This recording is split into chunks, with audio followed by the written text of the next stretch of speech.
Hola, hola, hola, mwah. Welcome back to my channel. I'm the Village Princess, and I'm so happy to be back here with you, my beloved cyber family, my villagers, my village, my people.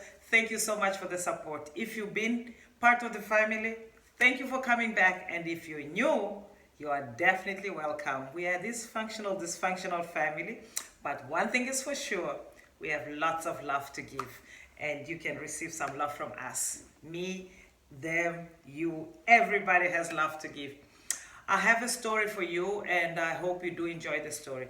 I will be narrating the story as the person who gave me the story to share with you, and let's see if you do enjoy. The story is about the family with family secrets and lots of things that they were not supposed to be spoken, and they come out at some point. Let me just share the story and let me know what you think. My name is Tanya. I grew up in a polygamous household. My father has two wives, my mother and his first wife. The first wife has 4 kids with my dad, and my mother has other 4 kids and 5 with me. The thing is, I did not grow up in that household. I grew up with my grandparents. And my grandparent too, he had a big number of children with different women.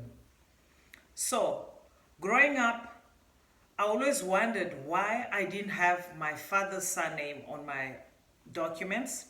One problem. Two, my grandmother was very nice with her kids and her other grandchildren, but she was really very mean towards me. And I don't know how many times I caught my grandmother giving me the dirty, evil look. And I never understood why she was always treating me differently until I grew up and I found out a family secret. My mother, being a second wife of my father, they had their own home, and I never understood why my mother never took me to go and stay with them. But I would go and visit them and spend time with my other siblings, which was always so nice. And it was so beautiful to see how they lived in that household, because my mother and her sister wife, my father's wives, they were so friendly with each other. They were like sisters. They had everything sorted out, like the whole sleeping arrangement, the cooking arrangement, the going shopping, going to work. My father is a farmer, and he had a truck. Sometimes he would rent out his truck for the people in the area to carry things, and he would charge them, or he would carry stuff to go farming. And my mothers, they would go with him sometimes, even my siblings and everything. Even I, when I was on holidays, I'll go and spend time with them and go to the farm and everything. We grew up, time went by. At some point, I remember that I went there, and my mother and my stepmother, they were going to this other woman's house to fight her because they found out that she was having an affair with our father. It was such a scandal because they took the kids, and us, we went there to fight the woman, and they were accusing her of sleeping with my dad, which she did not deny because she was already pregnant. That makes it that my father has kids with his first wife, he has kids with my mother, and now he has a child with another woman outside marriage. They told the woman, if you want to be part of this family, you are definitely welcome, because our husband, we don't mind that he has other women, but as long as the women, they come and stay with us in the house. Because one of the things about my dad, he is like the type of guy that he doesn't really laugh or smile. He's like always serious. And when he was home, it was this type of situation that when father is home, everything needs to be in place. Everybody's scared of being naughty or everything. He was not the type of person who talked much, but just his look to penetrate you to the point that you'll be so scared. And even the wives, they had this love but respect and fear at the same time. Anything that my father would say goes. There's no talk about it, you just follow. And they did the same, to the point that sometimes my father, when he would wake up early to go to work, he will decide what we'll be eating that day. And the wives, they will just be doing it. They will not even question or anything. Time went by. I started really feeling very uncomfortable staying with my grandmother, because it was very obvious the different treatment that she was giving me in comparison to the way she would treat the others. I always had food, I always had a roof over my head, I always had school fees paid. That was not the problem, but there was emotional, psychological abuse that I was going through. It was like all the kids, they'll be playing, I'll be the only one being sent around to fetch things, to do things. Even one of the things that I thought it was punishment, I learned cooking very early because my grandmother thought, no, no, no, no, you shouldn't be playing, you should be doing something. She always felt like I should be doing something. And for me, that was a punishment. Of course, because if there's other kids in the house, why should be the one that's always busy? Anyway, but when I was around 13 or 14, when I was a teenager, I ran away from my grandparents' home to go and stay with my mother and my other siblings and my father. One thing I must say, my father never treated me differently from the way he treated the other kids. And my mother, being a second wife, her children, they were the younger ones. He had already children with the first wife, and it was like my first sister, and then, no, two of them, they were oldest, and then it was me, and then there was the others, like, it was like this. But I never really questioned if that was my father. How come I'm the same age with my sister? I always thought since there are two wives, that would be normal, that he impregnated the other wife and the other wife at the same time. And then there was another problem. All the children, they looked so much like my father. Dark, big built, and strong. And I was the only one who was tall, skinny, and very light in complexion. I never really questioned, I just thought, and especially because my uncles and aunties from my mother's side, they looked more like me than the ones. I just thought I took after my mother's side of the family. I never really questioned, I just thought, and because, especially because my father was really good to me, the same way he treated all of us. But time went by. After I was done with school, I went to high school for university. And there I met one of my uncles, which is one of the youngest sons of my grandfathers. Let's say one of the youngest brother of my mother. We started spending more time together. It was like I had someone to look after me in varsity, in college, in boarding school. So we started partying together, spending time together, doing all the things that young people do together, and him being my family, he was more of a friend than an uncle. But one day, we were partying. He calls me in the middle of the dance floor. He's dancing, he's drinking, he's smoking. And he tells me, by the way, I think you need to go home as soon as possible because your father is very sick. And he said that I must let you know that he needs to see you and your mother before he dies. And I got such a fright because I had such a bond with my dad, the man that brought me, my mother's husband, my dad. So, few days later, got my things together and boom, took the bus home. I get home on my arrival for my surprise. There's my father, carrying things strong, carrying things to put in the truck. He was taking things somewhere. He was busy up and down. And I'm looking at this guy, this man. I'm like, Father, are you okay? Yes, I'm fine. Why do you ask? Not because I asked, are you okay? It's the way I asked because I had like a face and a body language of surprise and shock to see him so active after I was told that he was sick. He told me that he's fine. Then I told him, Uncle so-and-so told me that I had to come home very quickly because you are very sick. And he laughed. And he said, as you can see, I'm very healthy. I go inside, leave my bags, find my mother's, I greet them, and then I call my mother aside and I told her what's happening. Actually, everybody was curious to know why I was home in the middle of the week. I told my mother that Uncle so-and-so told me that father is very sick, that's why I came home. And he told me that father said that he needed to speak to me and to you before he dies. But this is very weird because father looks very healthy.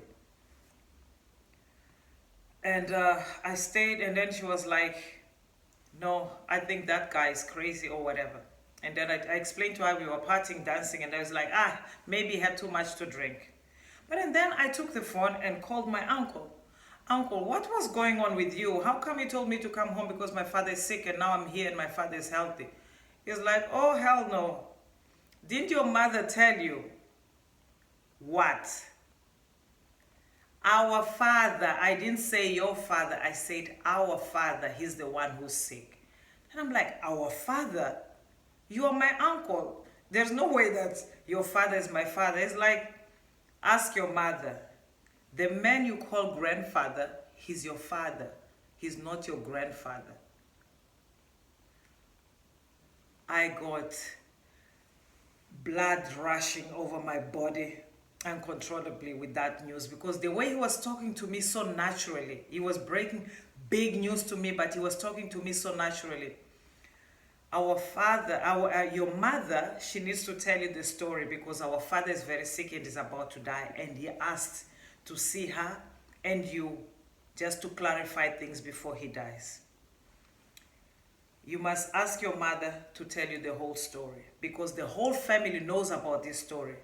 If you did not know, you are the only one who do not know, because even your own father, he knows about this. You are not the daughter of that man. Your mother had you when she married him. So I got so angry, so agitated, so disappointed.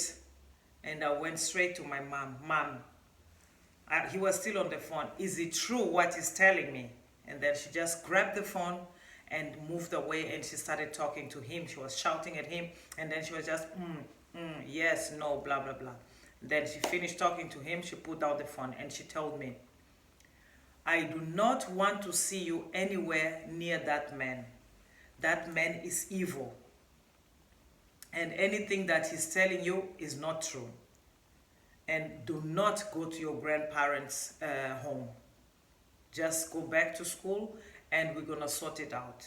And of course, I was not a child anymore. There's no way that I'm going to hear something like this and just keep quiet. I just kept asking her, is it true that grandfather is not my father, but he's not my grandfather, he's my father? And she just did not answer me. She just kept saying that my grandfather and my uncle, they are all evil people. That's why she had to move away from them. And actually I started thinking, hey, that's true. I was the one who was back and forth, but mother never ever went to visit. I don't remember the time that she went to visit, or my father or anyone from our household going to visit my grandparents, me growing up. But I never really paid that much attention to that until the day that my uncle gave me that news. Now I go back to school. I meet my uncle again. We're having a good time, and he asks me, did you go and see your father? And I'm like, let's sit down and tell me the whole story.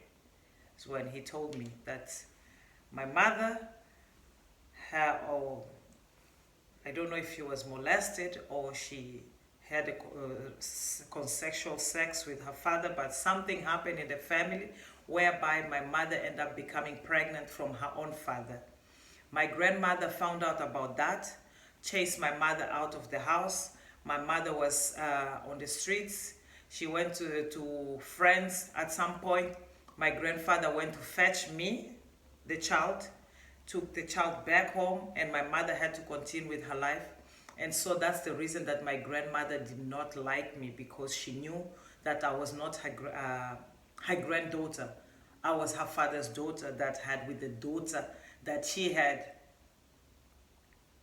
My grandfather, the father of my mother, had sex with his daughter. The daughter that he had with my grandmother. And now he goes and fetches this daughter, brings to the house, and forces his wife, my grandmother, to bring up this child. And this was a family secret for many years, until that fateful day when my uncle got drunk and decided to spill the beans. Now I haven't gone to see my father, which is my grandfather. He's really very sick. My mother refuses to talk about this or to go and see to see him before he dies. I'm so conflicted because I would really like to know more about this story so that I can move on and I can be peaceful. I have closure, let's say, not peace, but more of a closure. But I don't know what to do because my mother already warned me not to go close to that family. And me, I resent that household because of the way my grandmother treated me. And most of the people, the way they were treating me, because they could have easily helped me when I was being forced to do chores and being working in the middle of the night to do things, or wake up early before school to do housework while everybody else was sleeping. And no one did anything to help me or to tell me about the situation. And I resent that home. And since I left, I never went back. And now I don't know what to do. Please just let me know, what would you do if you had to find out such a secret? And yeah, just let me know, what would you do, please. Thank you for watching my story. My name is Iramanyi Spesik. I'm the village princess. And I just want to let you know that this is not a story of something that happened with me. This is a story that I got from someone. I just decided to share with you.